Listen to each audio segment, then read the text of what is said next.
देखिए, भारत की जनगणना एक ऐसा विषय वस्तु है जिसको लेकर इस समय सबसे ज्यादा प्रतीक्षा की जा रही है कि भाई 2021 की जनगणना का डेटा कब आएगा। लेकिन अभी तक तो ये जनगणना का डेटा नहीं आया है, बल्कि उसकी जगह पे कल एक रिपोर्ट आई थी, संयुक्त राष्ट्र के द्वारा जारी की गई थी और संयुक्त राष्ट्र जनसंख्या कोष के द्वारा ये रिपोर्ट जारी की गई। और इस रिपोर्ट के तहत एक बहुत सनसनीखेज जो है रिपोर्ट है अपने आप में, जिसके तहत ये बोला गया कि दुनिया में भारत नंबर 1 देश हो चुका है आबादी के मामले में। बड़ा सरप्राइजिंग था ये रिपोर्ट देख करके, मैं भी बहुत सरप्राइज हुआ। बट एटलीस्ट अब ये क्या डेटा हो सकता है। देखो, संयुक्त राष्ट्र जनसंख्या कोष के द्वारा दिया गया है, तो निश्चित तौर पे आप मान सकते हैं कि अंतरराष्ट्रीय सबसे बड़े संस्थान के द्वारा दिया गया। अंतरराष्ट्रीय सबसे बड़ी संस्था आपकी यूनाइटेड नेशन है। तो ये पहले इस खबर के बारे में चर्चा करते हैं। अब देखो, 2021 का जो डेटा है वो अभी आने में डिले है। मान के चलिए कि वो अभी अगले साल तक डेटा आपका आएगा। वो सरकार के द्वारा कोविड के कारण से, कई सारे कारणों से वो डेटा आपका डिले हो गया है। अब हो सकता है चुनाव के पहले आ जाए, चुनाव के बाद आ जाए, जो भी होगा उसकी प्रतीक्षा है हमें। लेकिन इस समय चूंकि चर्चा में बना हुआ है, सबके दिमाग में यही है कि भाई जनगणना का डेटा कब आएगा। अब चूंकि अंतिम समय चल रहा है 2011 की जनगणना का, यदि 21 का डेटा अभी तक आ जाता, क्योंकि 23 चल रहा है, तो निश्चित तौर पे 21 की जनगणना आपको पढ़ा भी चुके होते और उससे क्वेश्चन भी बनने लग जाते। अब आयोग के पास अभी 21 की जनगणना ना होकर 2011 की जनगणना ही है, तो इसी से प्रश्न पूछे जाएंगे, इसी से प्रश्न बनेंगे। और इस समय इससे हर बार हर एक एग्जाम में 3 से 4 क्वेश्चन, 5 क्वेश्चन तक जनगणना से पूछे जाते हैं।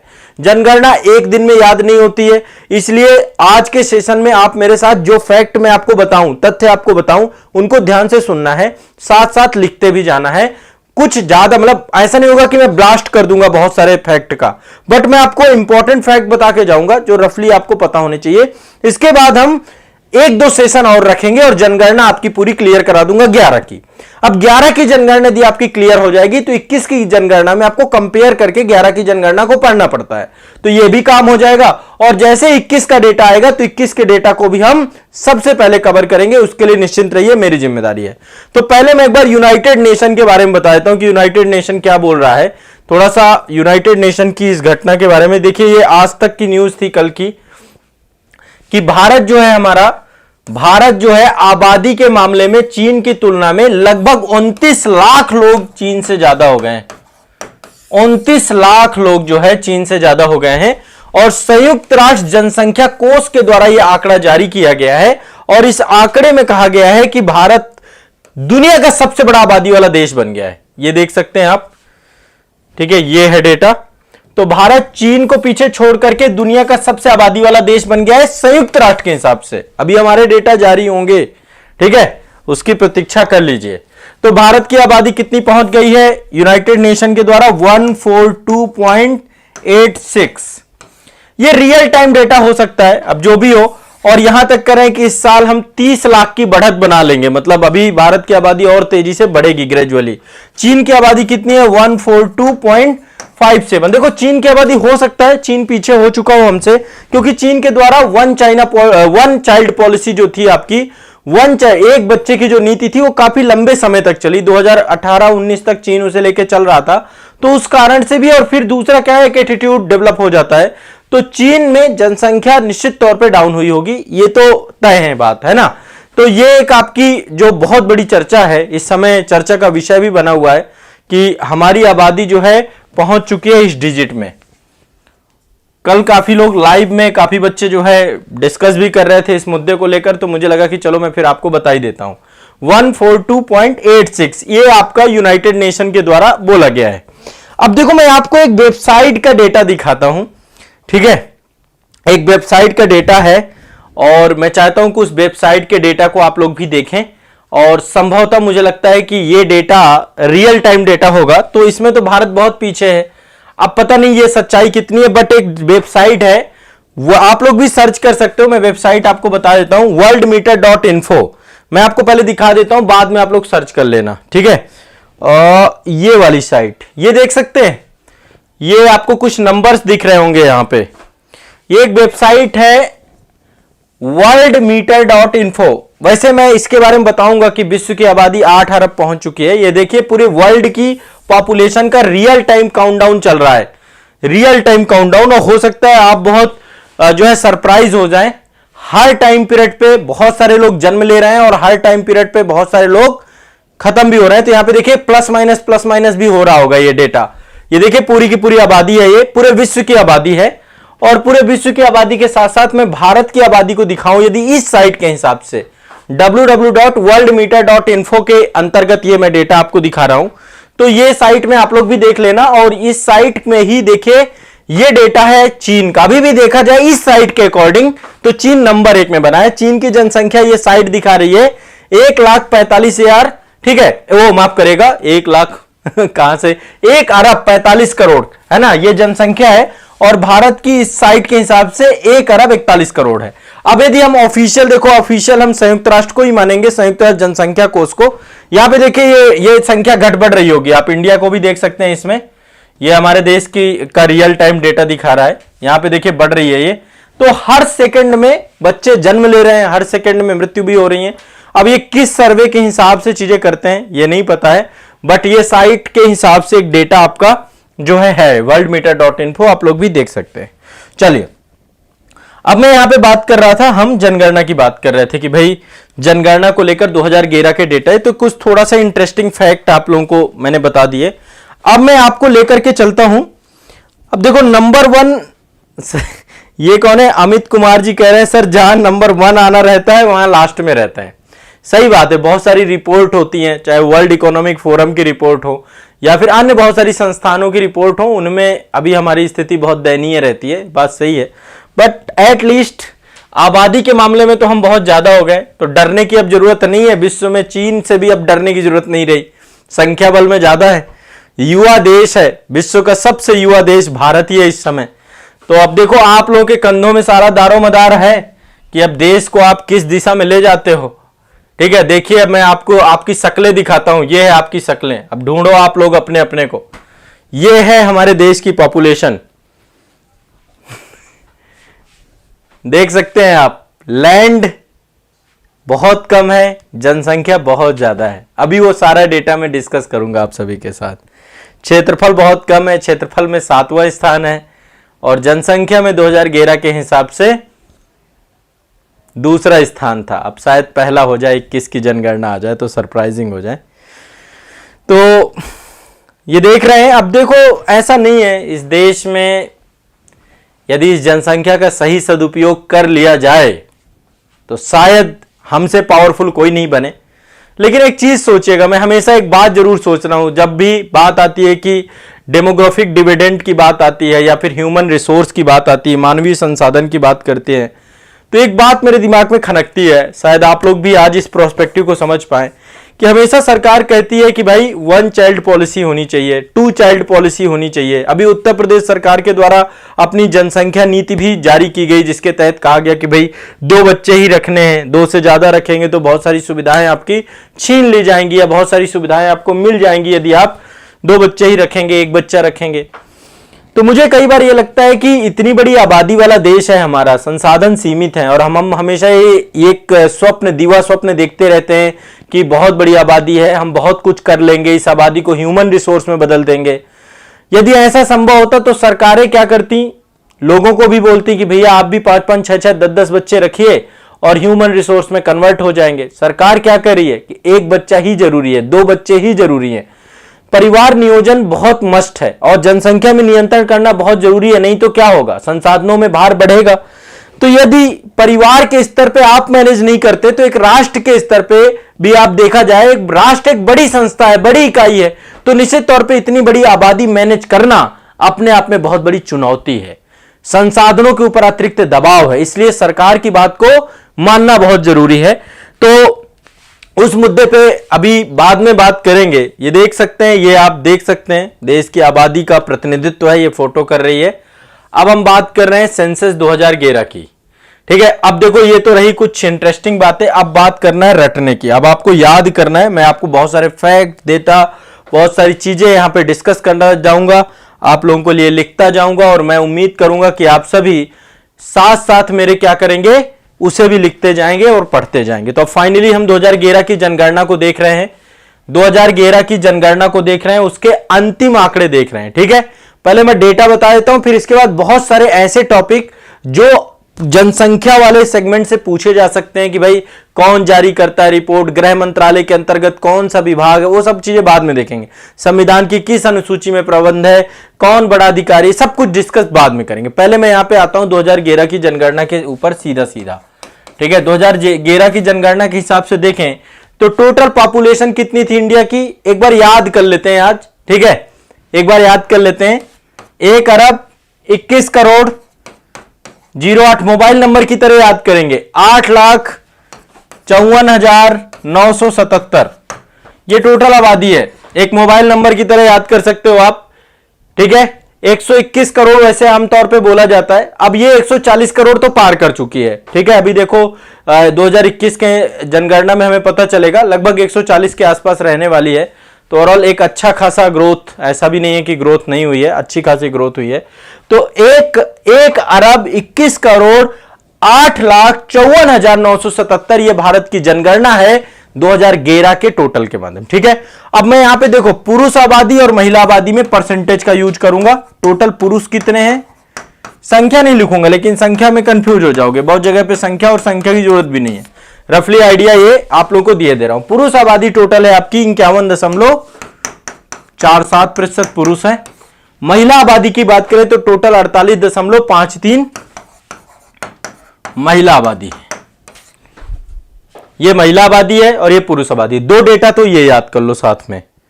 ठीक है, लिखते जाओ भाई सभी लोग, ये लिखते जाना है, भूलना नहीं है। जब आप लिखोगे तभी याद रहेगी ये।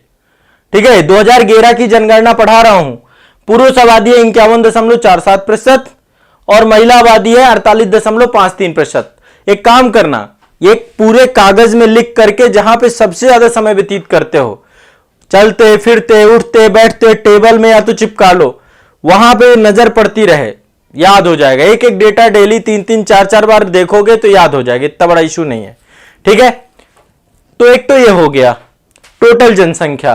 ठीक है, अब बात करते हैं, एक आयु वर्ग बनाया गया है 0 से 6 आयु वर्ग का। 0 से 6 आयु वर्ग की बात करते हैं,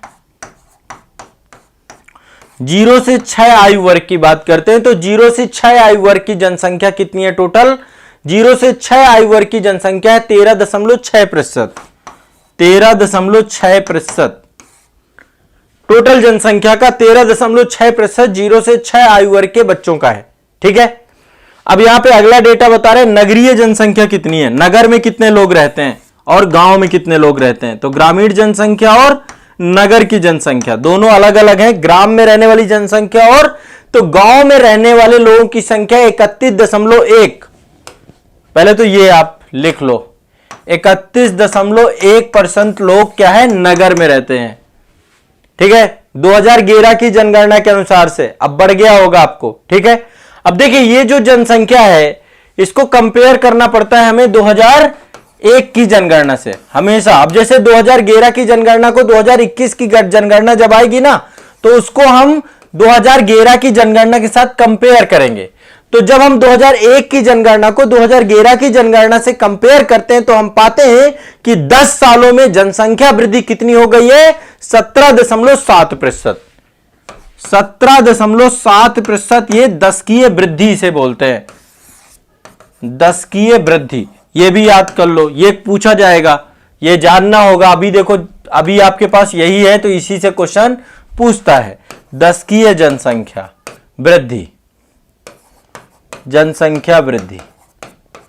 तो दशकीय वृद्धि कितनी हुई है, 17.7। अब फिर से एक बार बता देते हैं, टोटल जनसंख्या है 1 अरब 21 करोड़ 8,54,977। ठीक है, पुरुष आबादी कितनी है 51.47, महिला आबादी कितनी है 48.53। ठीक है, इसमें से दशकीय जनसंख्या वृद्धि कितनी है 17.7।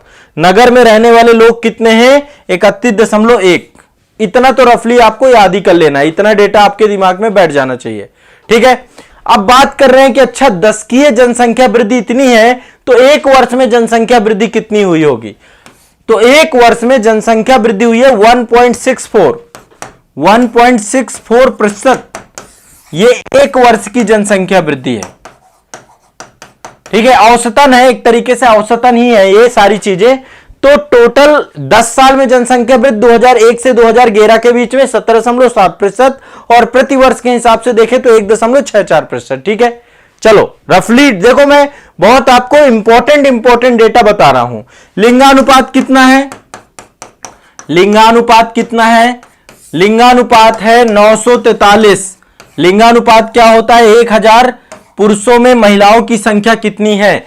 तो महिलाओं की संख्या है 943 1000 पुरुषों में, कि ठीक है 943 याद कर लो 943। साक्षरता दर की बात करते हैं।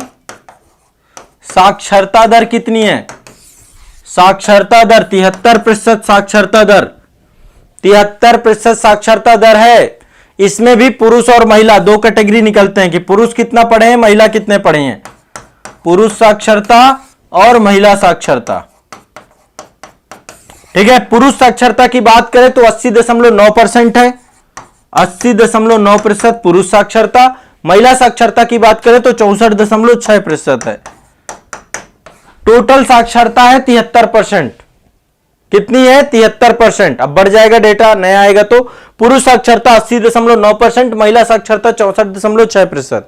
लिखते जाना, यदि लिख लोगे तो ज्यादा याद हो जाएगा। ठीक है, जन घनत्व की बात कर लेते हैं। जन घनत्व कितना है? जन घनत्व कितना है? 382 किलोमीटर स्क्वायर, यानी 1 किलोमीटर के दायरे में 382 लोग निवास कर रहे हैं। डेंसिटी जन घनत्व 382। अब पहले इतना डेटा को हजम करो, ये जितना मैंने बताया। टोटल कितनी है? 1,21,08,54,977। ये टोटल है 2011 की जनगणना के अनुसार से। अंतिम आंकड़े हैं।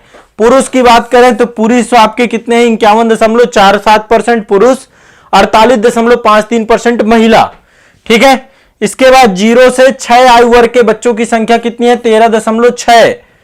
इसके बाद नगरों की बात करें तो नगरीकरण है 31.1। यहां पे बात थी दशकीय वृद्धि दर 17.7, वार्षिक वृद्धि दर 1.64। इसके बाद यह लिंगानुपात है 943, साक्षरता दर है 73, पुरुष साक्षरता 80.9 और महिला साक्षरता है 64.6 और जन घनत्व है 382। अब डेटा बहुत आ गया, बहुत सारे नंबर्स आ गए, बहुत सारे संख्या आ गए, कोई दिक्कत नहीं है, याद हो जाएगा, घबराओ मत। 1-2 बार देख लेना। ठीक है, ठंडा पानी पीना, 1-2 बार देख लेना, याद हो जाएगा, घबराना नहीं है। ठीक है, 1-2 बार आंखों के सामने रखना है, चलते फिरते यही आपके दिमाग में आएगा, सब याद होगा, ऐसे कैसे नहीं याद होगा। चलो अब थोड़ा सा मैं कुछ फैक्चुअल चीज बता रहा हूं। सब जानते हैं सबसे बड़ा राज्य कौन सा है क्षेत्रफल में? सबसे बड़ा राज्य है क्षेत्रफल में राजस्थान। ठीक है, 2011 के हिसाब से। सबसे छोटा राज्य कौन सा था? गोवा। ये भी रफली आप सभी जानते हैं। ठीक है, राजस्थान के बाद कौन सा? वो एमपी, फिर आपका है महाराष्ट्र और फिर है आपका यूपी। टॉप 4 स्टेट ये हैं आपके। नंबर 1 राजस्थान, नंबर 2 मध्य, ये क्षेत्रफल के आधार की बात कर रहे हैं, राजस्थान, मध्य प्रदेश, महाराष्ट्र और यूपी। चौथे नंबर पे यूपी है। सबसे छोटा स्टेट गोवा, क्षेत्रफल के आधार पे। अच्छा, सबसे बड़ा केंद्र शासित प्रदेश कौन सा है? अंडमान निकोबार द्वीप समूह। अंडमान एंड निकोबार आपका सबसे बड़ा है केंद्र शासित प्रदेश। सबसे छोटा केंद्र शासित प्रदेश कौन सा था? लक्षद्वीप। लक्षद्वीप। ये बेसिक बातें हैं, रफली याद होनी चाहिए, सेंसस के अंतर्गत ही आती हैं आपकी, ध्यान रखना है। ठीक है, ये तो हुआ आपका क्षेत्रफल के दृष्टिकोण से। सबसे बड़ा राजस्थान, सबसे छोटा गोवा, सबसे बड़ा यूटी आपका अंडमान और सबसे छोटा आपका लक्षद्वीप। जनसंख्या की दृष्टि से सबसे बड़ा यूपी, सबसे ज्यादा जनसंख्या हमारे उत्तर प्रदेश में है। ठीक है, सबसे छोटा है सिक्किम, यह भी याद रखिएगा, इससे भी क्वेश्चन पूछा गया है। सबसे छोटा है सिक्किम, क्षेत्रफल में गोवा और जनसंख्या में सिक्किम।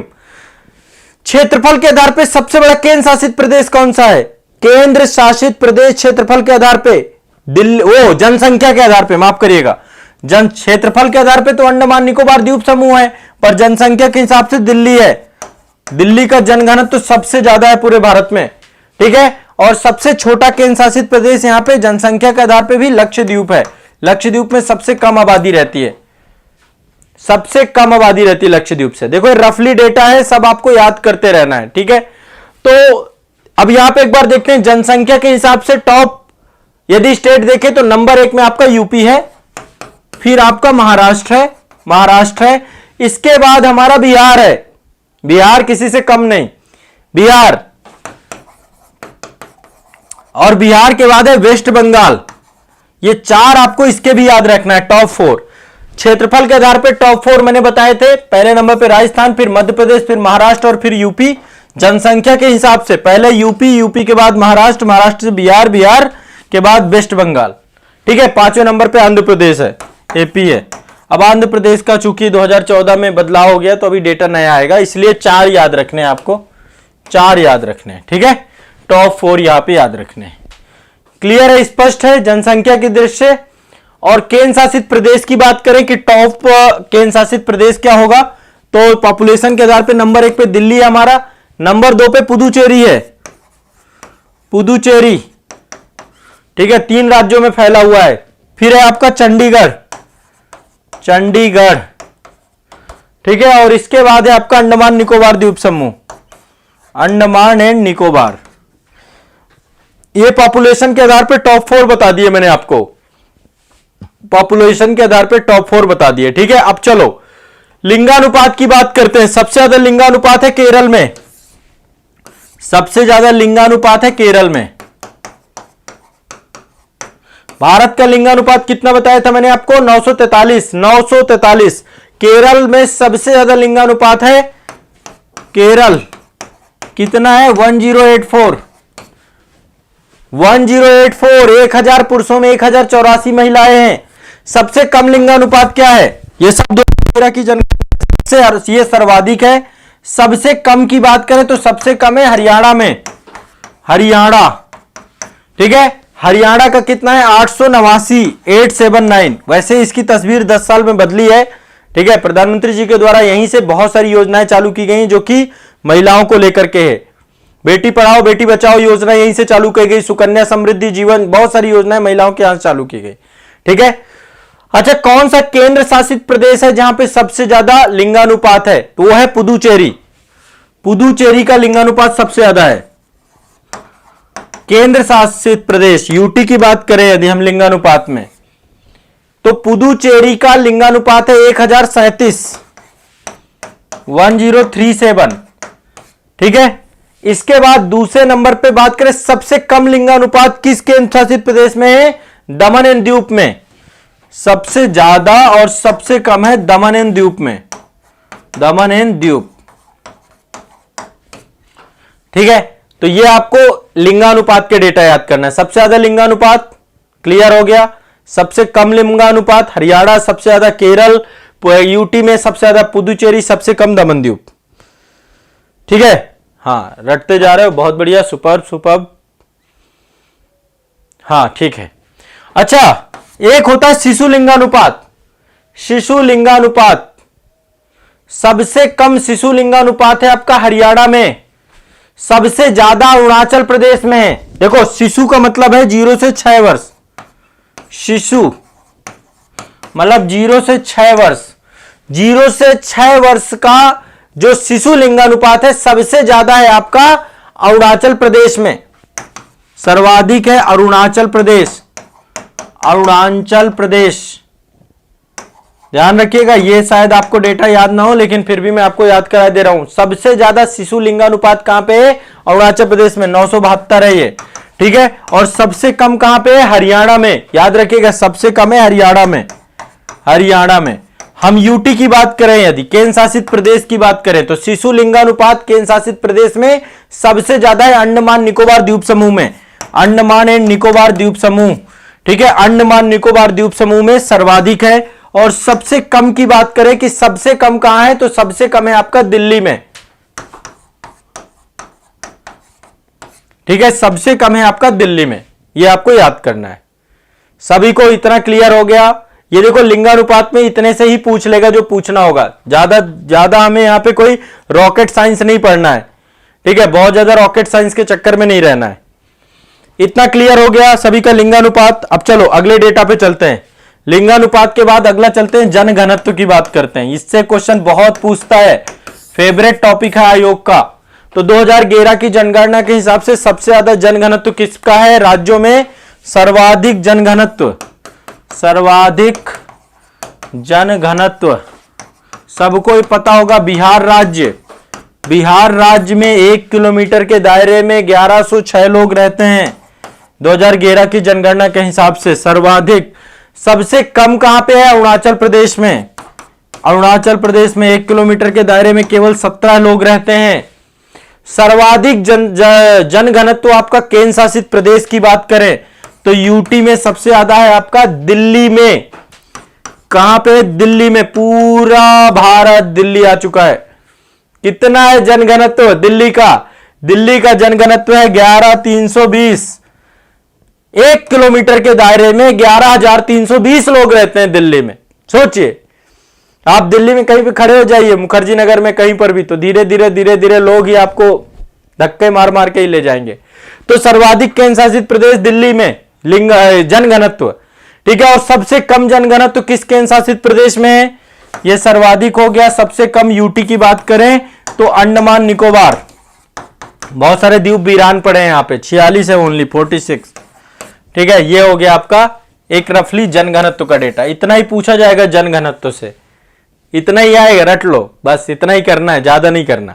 चलो साक्षरता की बात करते हैं।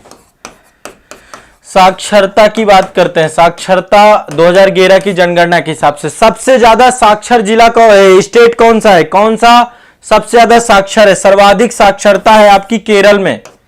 केरल सबसे साक्षर है, 94% साक्षरता है केरल में।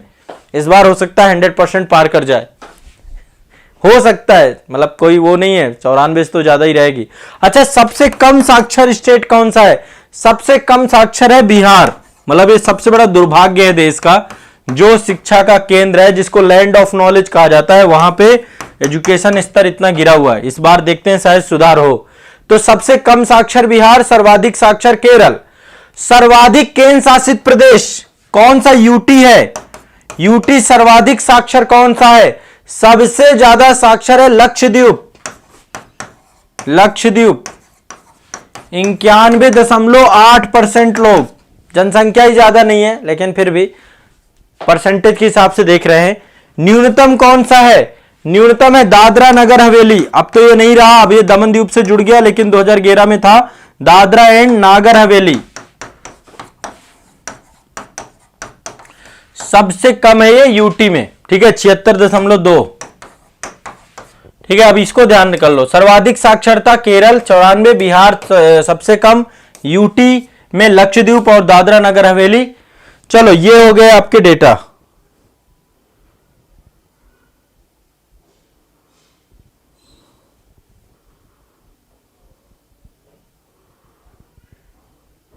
देखो, बिहार दुर्भाग्य है और कुछ नहीं कह सकते हैं। बिहार के लोग जितना परिश्रमी और जितना मेहनत करते हैं, शायद भारत में कोई भी स्टेट इतना मेहनत परिश्रम करता हो, बट वहां की राजनीति ने सब चौपट कर रखा है।